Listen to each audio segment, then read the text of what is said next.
like this that you're leaving us. Yeah, that's this is fine. part of the podcast. We've been fucking Don't dumped. give me a hug, dog. Don't give me a hug. We've been dumped. Y'all got this. Y'all got this. I don't want to hug Adam. Tomorrow, I owe you. So you want to start off? Or you start off? So We just got. we just got left. We didn't behind. know this until literally right now too. So Adam did a podcast with me once because one of us was undisposable.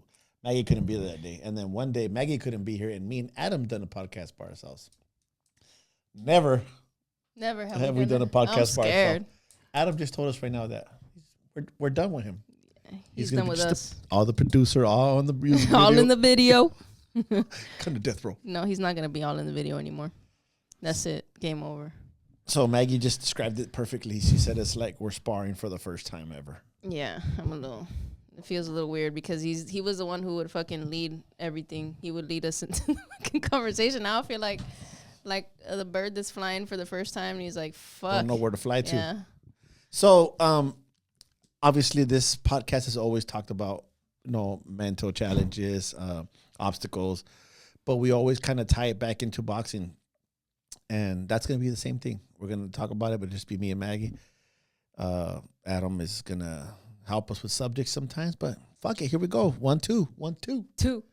So what are we talking about, Magz, first? So this is a thought that I came up with the other day. Sometimes I'll just like watch TV or watch movies and stuff, and I'll just random thoughts come in my head, and I actually started jotting them down because last week we had fucked up weird podcast. We apologize. Yeah, where we didn't know what the fuck to talk about. So I was like, I need to start like writing shit down, like for real. And I came up with I know this is exactly how I wrote. I typed it. I put, is shit trauma because we say it's trauma, or is it really actually trauma? And like what I mean by that is like is it because collectively as people we say, like for example here in the United States, right?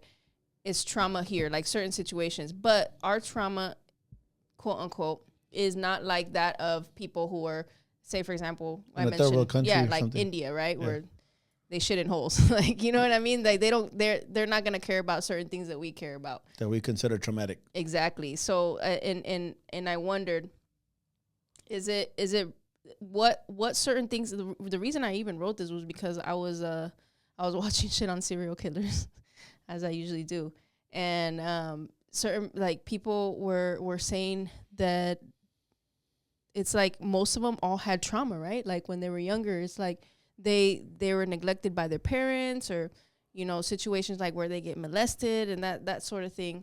And it's like there are certain, I know this is like way like out there, but there are certain societies where that shit is actually normal. You know what I mean? So it's like, is it traumatic? Do they get traumatized and then go out and kill people, right? Like because it's actually fucking traumatic, like it fucks with their head, or is it just because we say that's not right, that's traumatic?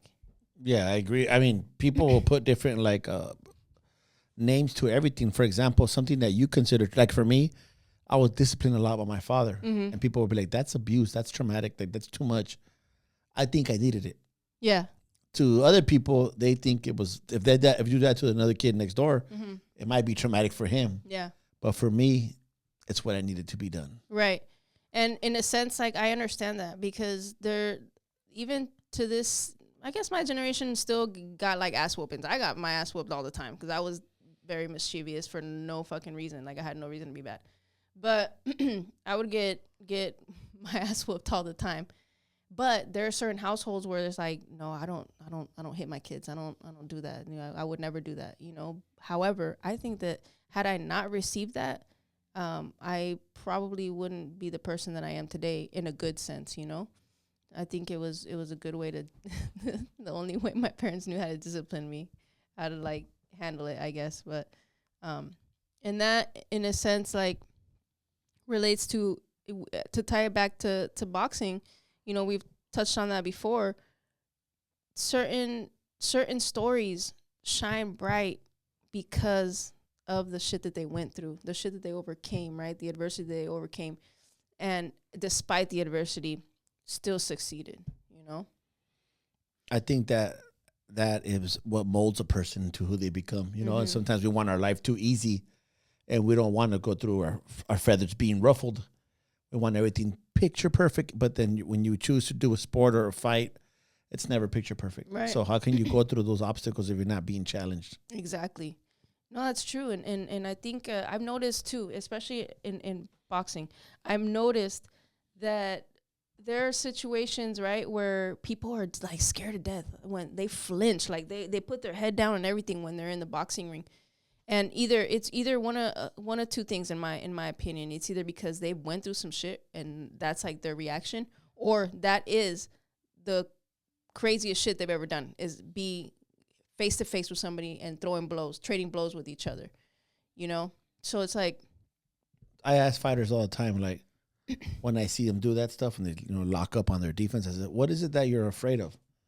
Are you afraid of getting knocked out? Are you afraid of looking bad?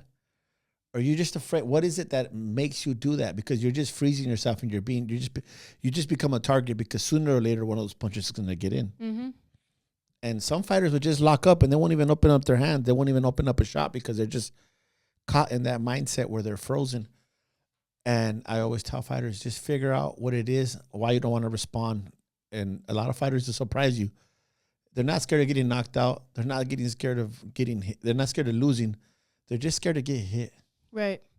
They're scared to get hit. That's it. And that, I think that right there, you have to be comfortable. You have to be comfortable. That's what I ask people. You know, you can always tell when people are not comfortable getting hit. I remember I wasn't, you know, nobody really likes to get fucking hit, you know? Yeah. But I remember being totally uncomfortable. But once I got comfortable with it, you just brush it off, and it's almost like you become numb to it, you know?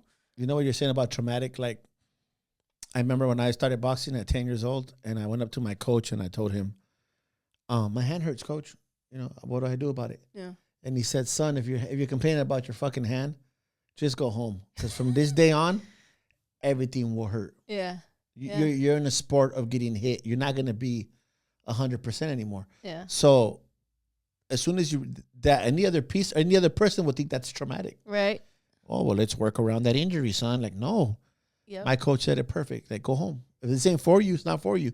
Because from this day on, you're hitting things, and you're hitting the person, and they're hitting you back. Yeah.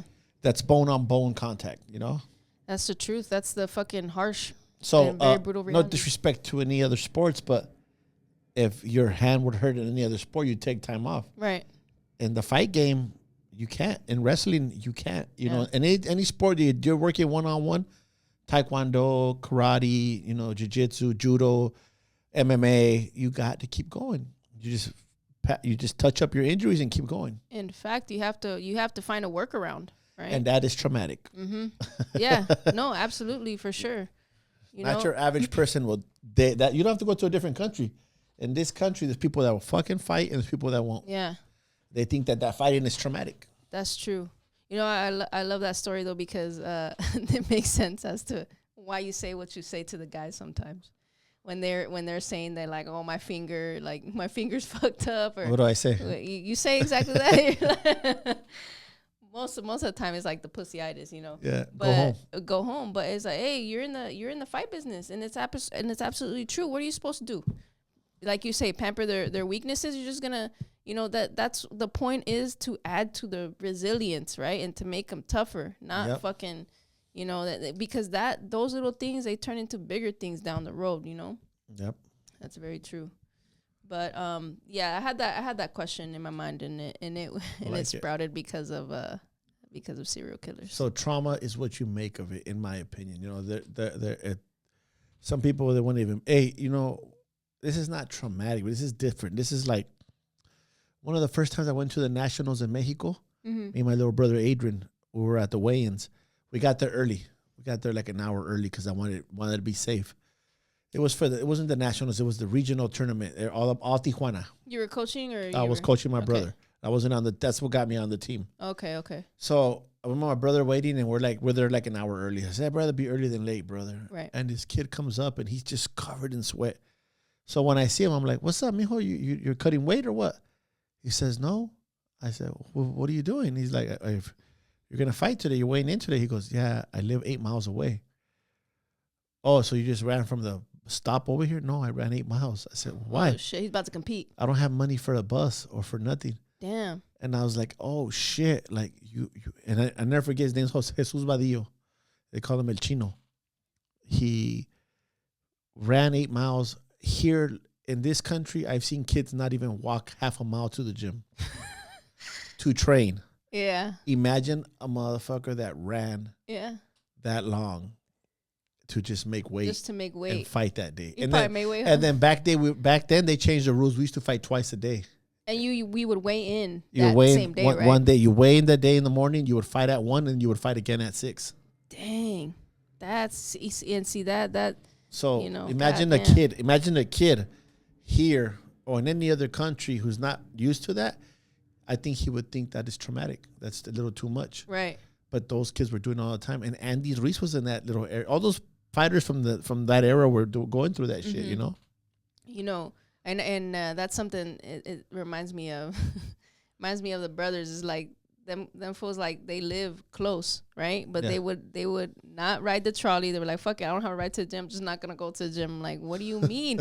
when at the same time you had guys like Toei and Sosa taking the border, crossing the 4-hour border wait.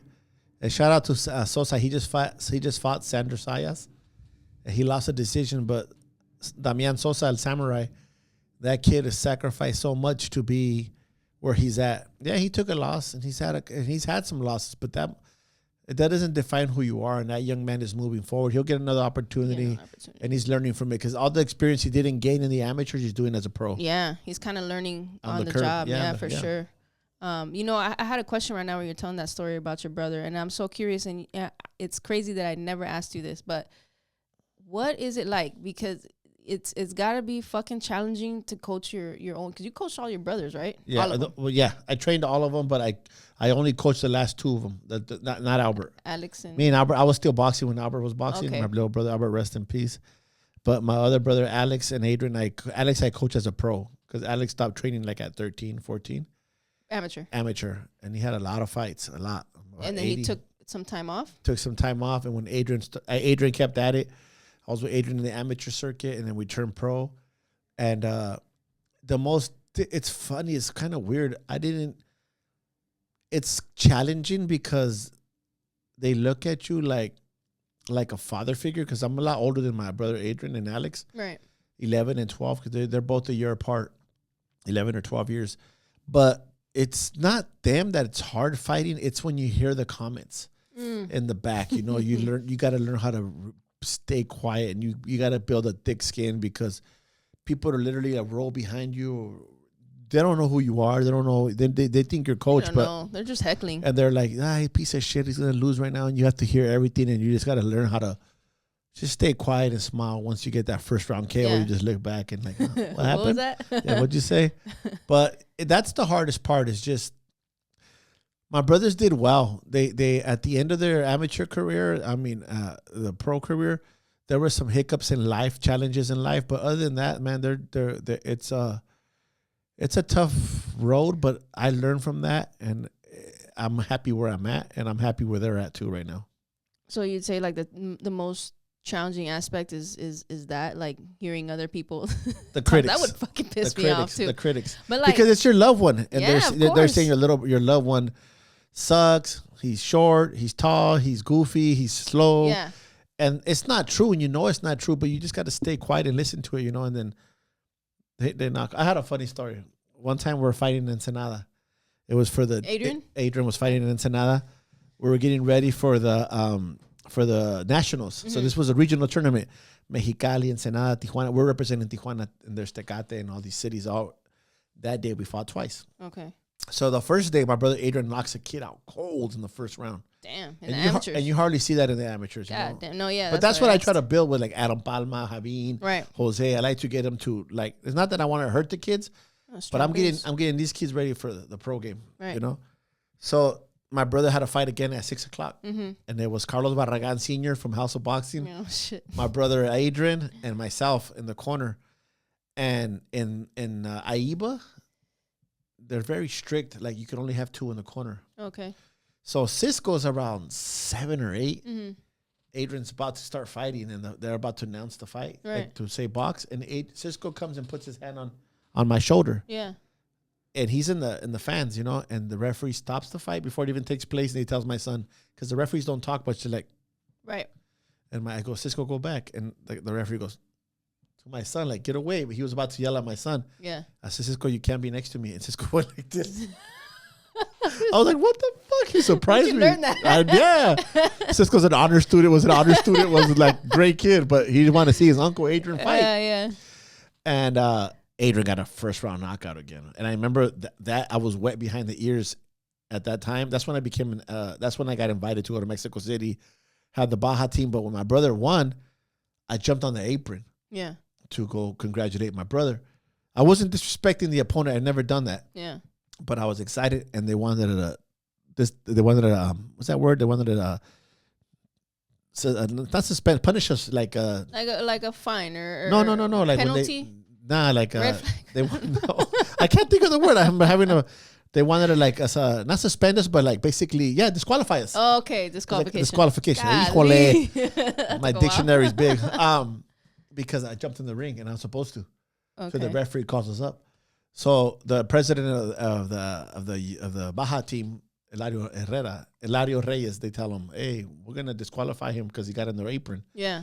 And he looked at me, he looked at them, he goes, that kid just got knocked out. He's suspended for 30 days.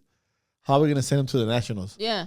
Adrian's going, you can disqualify me later. Like, look, not right now, And then I got invited to the Baja team, and I had a great team. I had Andy Ruiz was one of my studs on that team, and it was an experience. It was an experience, being around this sport at the highest level. Yeah, at the highest level. And how okay, so that was the highest level in the amateurs, right? About how long were you coaching before you got there? I'd say about 7 years, 7 years, yeah. But like consist, because I know like at first you had started kind of like slow. Chill, they gave right? me all the 10-year-olds. Like here and there. Yeah, 10, 11-year-old kids. And then I started moving up with the bigger kids and taking the kids to the Nationals and, winning the Nationals, placing in the top 5. Yeah. Just taking one of my biggest claims to fame was Mr. Anthony Franco, man. That kid's a little entrepreneur, but I got him with no fucking experience in boxing, nothing. And in 2 years, I made him rank number 5 in the USA boxing. So that was your first made fight. Like from the ground up that I had, yeah, from the ground up. I had everybody else.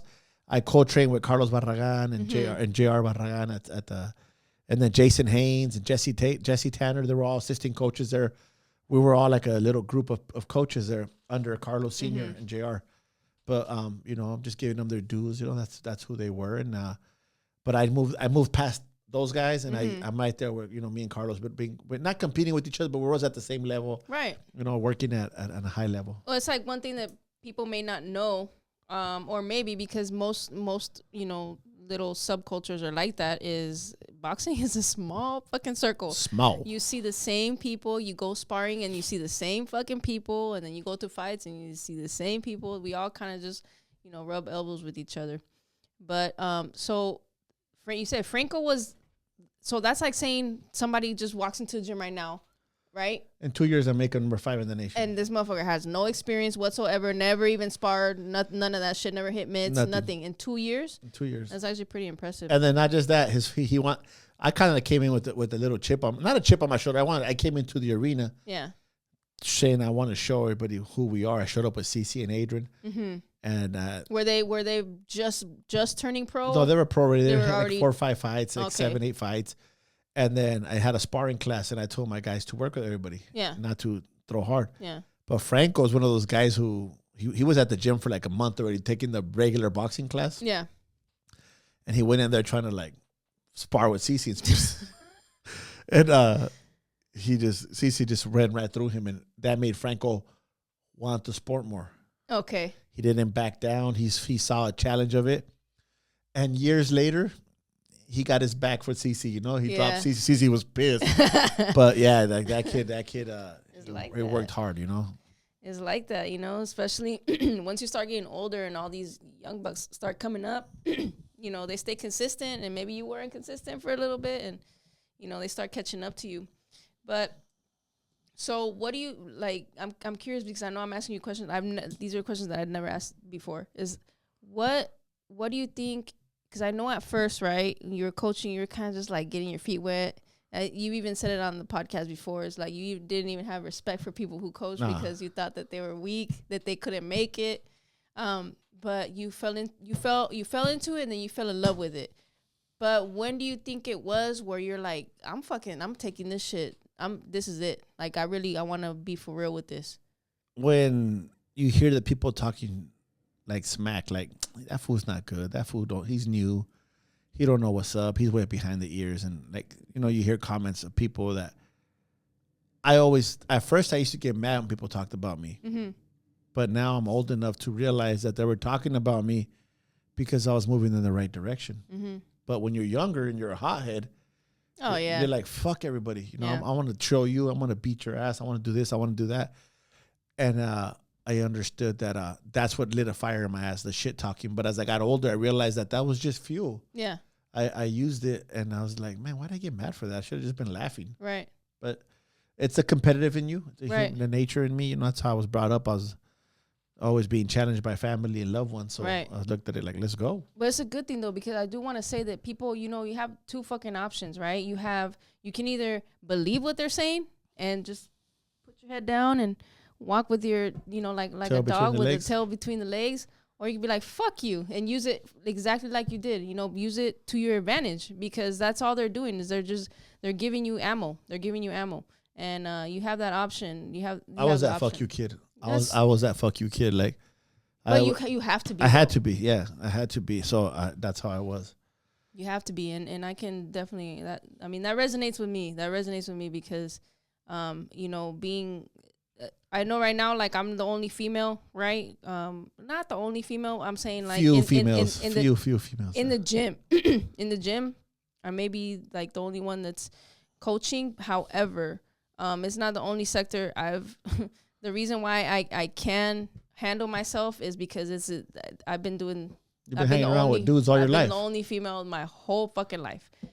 Called out for it, all that shit. But you have to be that way. You have to. If I wasn't that way, I wouldn't. First of all, I wouldn't be here right now. I wouldn't be the person that I am. But you have to, especially in this game. When I first met Maggie and we went to our first show together. I'm not gonna say what she did, but we're walking around. I'm like, dude, this chick's a dude, man. Like I was like, cool, man. Like, she's one of the guys. Like she can handle herself around guys. And she told me a little bit about her background growing around.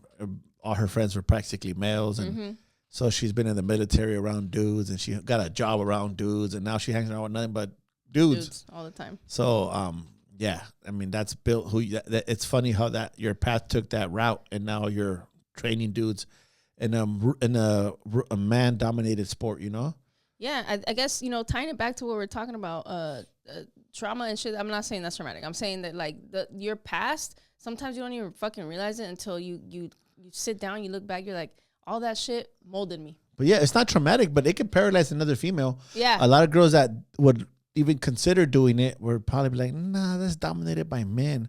I'm not going to get a chance. It's not going to be ever happen to me. Mm-hmm.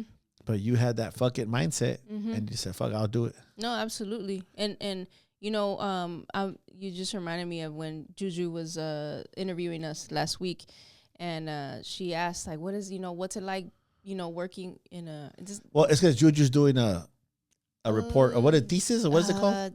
Dissertation. I don't even know how to say fucking disqualified. Shit. I don't even know. That's beyond my pay grade. She's going for a PhD. Yeah, she is. And she asked you what?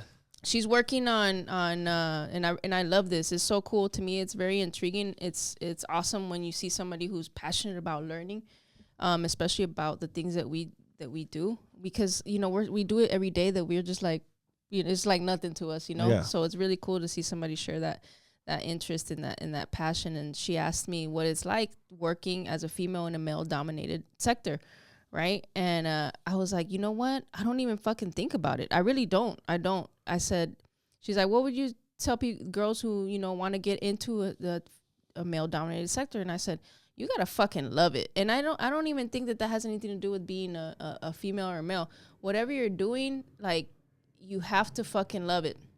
I was watching the Mike Tyson video. I'm not a fan of, like, the whole Paul Tyson shit. However, he's putting out these little mini like a little mini series. Who is Tyson or Tyson. Paul? And I fucking love it. It's dope. It's really cool because it's not just like about the fight. No, he goes into his pigeons, and then he's like, there's one where he goes to church, and this dude was talking. I know I'm a butcher this because I don't always remember things like word for word, but the pastor, I think he was a pastor. He was talking. He Donations. said, he's like, I used to be a boxer. He said, donations. He said, I used to be a boxer. But I know that one time where I got fucking hit and I got dropped, I was like, I don't want to fucking get hit. But he asked Mike Tyson, like, what was it like for you? When you got hit for the first time and dropped? He's like, I just fucking got up and I started to go. He's like, see, whatever the fuck you choose to do, that's how much you gotta love it. Trauma. That's how much you gotta love it, to the point where like you get fucking hit and you just get back up, you know? But if you get hit, you fall down, you're like, fuck, I don't want to do this. It's probably not for you. Yeah. You know? And I think, and that resonated so much with me. It's like, you really do. You have whatever you're doing, like, you know, why not? You really got to love it. Because you're going to get hit different ways. Like, now that you're coaching, you're getting ready for a fight. Yeah. As a coach, you're training your fighters, and then your fighter calls you and tells you, oh, I'm not coming in for a day or two because my stomach hurts, so I got a fever. And it's like a punch in your face. Yeah, it is. Like, no, get your ass in the gym and we'll work lighter. Yep. And you're always going to get challenged. Nothing is ever smooth sailing, you know? Like, everybody thinks, oh, they're training, that's great. There's always obstacles. Oh, I take my sister home. I take this. I don't give a fuck about nothing. Get to the gym. Yep. And, you know, the reason for that, though, is because if you set certain goals and we're on the same page with that, okay, I want to be world champion. That's beautiful. I love it. I love it because guess what? We want to get there, too. Yeah. You know, so we must be on the same fucking page. And if you're not, you know, living up to that fucking standard, then what are we doing? You know, so and that's definitely part of it. That's definitely part of it. And, you know, you have to learn to get the fuck back up and figure it out. That's right. It. You know? But yeah, tying it back to boxing. We got fights coming up, right? Yeah. This weekend, the one that I really want to talk about because this is very near and dear, close to our heart. Ricky Jesus Antonio Perez Campos, whatever, I don't even know. Yeah, like 17 names. But none of them are Ricky. Ricky, as you know, Ricky's a nickname, no? Ricky's his nickname. That's how we know him. Ricky Perez is fighting as somebody that we are very familiar with. A very, very talented fighter, in my opinion. Raymond Muratalla, a tough fight, however. Who trains with Robert Garcia? He trains with Robert Garcia. He fights, he spars the best of them. We've gotten the opportunity to get in there with him with a couple, maybe two or three fighters, and he's one of the few that have really impressed me. Like when you watch him spar, you know. So what do you think about that fight though? I think that well, let me so for you, Ricky Perez is a great kid. He's a great fighter. He's what you call a B+ fighter with the potential to be an A-side fighter if he just, I don't know if he could just make it click. Right. He was training with us. There were some issues there. I'm not going to elaborate on it too much, but there was some discipline required, and he didn't abide by it, and very cordially, we both came to a conclusion that we're going to break our ties. We're going to go different routes. I love the kid. I always send him messages. I know I wish him the best, but I didn't want that fight for him. Could he pull it off? Yeah, he can. If he has to have the picture perfect fight. Right. Game plan. From start to finish. Game plan. Yeah. Because Muratalla just needs 1 second for you to make a mistake. Absolutely, from start to finish. So Muratalla is a special young man, very good, doesn't make mistakes, doesn't waste energy. He's fun, but he needs to prove himself, and this is a hard opponent for him to look good because Ricky's not going to stay in front of him. He's going to make it ugly. So I don't know. I just see the fight being competitive, but I see Muratalla pulling it off with the decision. Yeah. But I wish Ricky can pull it off, even though he's not with me. I don't wish him any bad. I love him and his family. The kids stay with me at my house in camp, 2-3 camps. I wish him nothing but the best, but I just don't see it happening. But hopefully I've been wrong before. Hopefully he can pull it off. What do you see? You know what? I I agree. The reason why is because this is one thing that I noticed. Just trends, right? Just inconsistency. And you said it right now about his discipline. He's very disciplined in certain aspects, but not disciplined in others. And that, for those who aren't familiar, a lot of the times fighters' behaviors outside of the ring will reflect inside of the ring, right? I thought that was such a big cliche. Like, the way you do one thing is the way you do everything. Mm-hmm. I thought that was so bullshit. But now that I'm getting older, that shit's accurate. No, yeah, and it's I guess in certain situations it may or may not apply. However, I think for the most part, that's it's pretty accurate. Like the way that you tackle certain like even just a simple thing as driving, right? The way that you drive is probably the way that you do everything else, But like if you careless, you're probably a careless fucking driver. But the reason why I do agree with you is because he was very inconsistent. Like and we pulled off the JoJo fight. Like there's no doubt in my mind, right? However, it's like he fucking started off and I was like, fuck yeah, he started out good that fight. He did so good. But then, like, during, like, in the middle of the fucking fight, we're like, dude, like, no, man, you gotta fucking, this is what you gotta do. This is what you gotta do. And he sometimes will get fucking stubborn. And he pulled it off. Like, he needs somebody like that. Whoever he's with. Yeah. I don't know who he's with. Yeah. I don't know who. I never asked him. And he doesn't post nothing because he's like, oh, I don't want to post a picture because I don't want Muratalla to see what I'm doing. But whoever he's with, I hope he went back to his first coach because he knows Ricky. But if he didn't, I don't know where he's with. But you gotta know your fighter. You really do. You have to know your fighter. You gotta know how to pull the best out of him. And in one camp, you're not gonna learn who your fighter is. And that was one of the things that was probably the hardest for me at first was because we had built.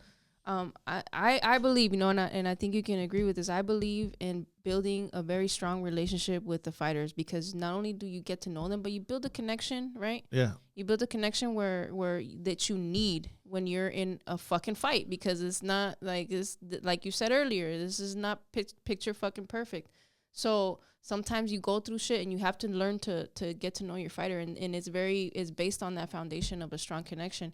And we had built you more than I, right? Because you know him for longer. He had been with you before, but we got to know his family, his little girls, a couple fights that a lot of people don't know this maybe, but when you go to fights, you bond a lot. You're going through weigh-ins. Like these motherfuckers are struggling and you're there with them. If you're a fucking good coach, you're there with your fighter while he's struggling to fucking make weight, and that shit is not, there's sometimes where it's not. They're in their easy. worst. Yeah, they're in their worst attitude. They're going through all kinds of shit, and you got to be there to hold their hand through everything, And you break bread with them, and you eat, and you game plan, and you live their dreams. You hear all their goals, and you want to make sure that they get there. Right, exactly. And we got to know him very well. He was a kid who I admired him so much because he was one of those. Man, there's few fighters, man, that will inspire you because of their work ethic, right? And he was one of those motherfuckers who would get up at 4 a.m. He'd go for a run, come back, eat breakfast, go work. And mind you, his work was not fucking easy, dude. Like he would do landscaping for anywhere between 8 to 10, maybe even 12 hours in the sun. Yeah. And then he would go train. And then he would go home. He has 3 little girls under the age of 5. And go to sleep, repeat it. That's how he did, 2 camps with us. The third one was when he was able to not have to work. But there was a few camps there where that was his life, man. And But see, advice to some of you young fighters, Ricky needed to work. He had to. He needed to. That made him who he was. That made that dog come out of him. If he didn't work and had a good camp, he probably wouldn't have the same desire. Right. And we noticed that when he stopped working, there was a lot of shifts that we were just like, you're right. I think right at that point, he was kind of like losing grip of his identity. Like, who am I? I agree with that. Because one of the things a hiccup that we had is that he wanted to stop working and get money from somebody to start training. And I'm like, that's not going to help you. It's not who you are. Like, I understand taking a week off or 2 at last camp. And he didn't take the deal with that person, but he was always like flirting with people and just listening to other people that weren't in his corner. And as a young fighter, just listen to your immediate corner. Like, they have the best interest for you. When I mean immediate corner is a corner that you've been with. Sometimes people go look for a different coach, and the coach has no interest in you, so he's just gonna just do whatever. But you know who cares about you. Put it this way: like any relationship, you know who cares about you. Absolutely. But well, I guess we'll see. I hope you can pull it off, though, Ricky. I hope so too, and it's a tricky one because Robert, he's seen Ricky spar on numerous occasions, and not only that, he was slotted to fight another one of his fighters, before. So we'll see how it goes. We're I don't know. I'm kind of like, so hopefully he wins. I really do. And I'm excited to watch that fight. I'll be rooting for him. So where's it gonna be at? I think it's gonna be I know it's on November 2nd. But it's going to be in New York, Verona, New York, on ESPN+. Oh, it's a top rank. Top rank, yeah. Yes. So that's actually I don't know if you saw the first one. I didn't see the first one. The Brazilian that had a good fight with Oscar. I can't say his fucking last name, dude. He fought Shakur Conceição, whatever the fuck. I gotta learn how to pronounce it. But he's fighting Oshaki Foster. Oshaki, we were in the elevator with him in Arizona. You remember with fucking what's his name? Venado. Yeah. Yeah, exactly. And he's a cool dude. I guess this fight, a lot of people perceive that he was robbed because I can't speak too much on it because I didn't watch the whole thing. I just watched the highlights. But everybody was saying it's a very controversial decision. This was Robson's 4th title shot, I believe. I think this is at 130 if I'm not mistaken. Yeah, junior lightweight. And Oshaki was working his defense a lot, so a lot of those shots were blocked. But it all depends on where you're at, right? And the way that the judges see, because like in the case of Beterbiev against Bivol, I think that's a great recent example. Certain judges, they like to see the pressure, and maybe in Robson, he may have not been landing all those shots, but he may have been more active with his offense, and there's certain judges who favor that. Yeah. Even though the Oshaki may have not fucking gotten in one clean hit in, if you're not being active or trying to go out there and actually win a fucking fight, there's certain judges who don't like to see that. I always tell the guys, if the fight goes to decision, nothing's guaranteed. So don't say robbery. Yeah. It's not guaranteed, so I don't care. Nothing's guaranteed in this game. People are calling that Beterbiev and Bivol robbery. No, it was a fucking close fight, dude. Yep. Close fight, but I guess that's a good place to conclude. That was good. 40 minutes. Let's go. How did we do? We suck. Hey, do we need Adam back? Let's grade. What did I give it? 1 to 10. One comment, 17 viewers. We'll promise we'll grow this for you guys. And then you guys have any questions like that we think we should be talking about, hit us up on the. Please do. And since now this was Adam's idea, he says, right? We came in, we were blindsided, straight up. He was straight up. That's like adjustments. He's like, now you guys can have guests, and I was like, you guys? What do you mean? Where are you going? He's like, oh, I'm gonna be like Jamie. So now he thinks that we're like Joe Rogan here. And he's gonna be the producer. Who's Jamie? Jamie is so I don't know if you've ever watched a Joe Rogan podcast, but no. He's always like talking to some guy in the background. He's the guy who will look up shit. He's like, pull it up. Where's he at? Fucking. Yeah, he's MIA. He's not doing his fucking job. Yeah. Next week, I guess. So it's official that we're gonna start having fucking guests. So, Oshkosh bagosh. Oshkosh bagosh. Look forward to that. But now that we're alone by ourselves, fucking like, comment, share, subscribe. Hit us up. Show us some love, man. Yeah, now that Adam's gone. Do it. Fucking Adam. I hate you, Adam. Peace. This has been a Point in Yo production. Yeah, I think the words, but sometimes they don't come out of my mouth no good.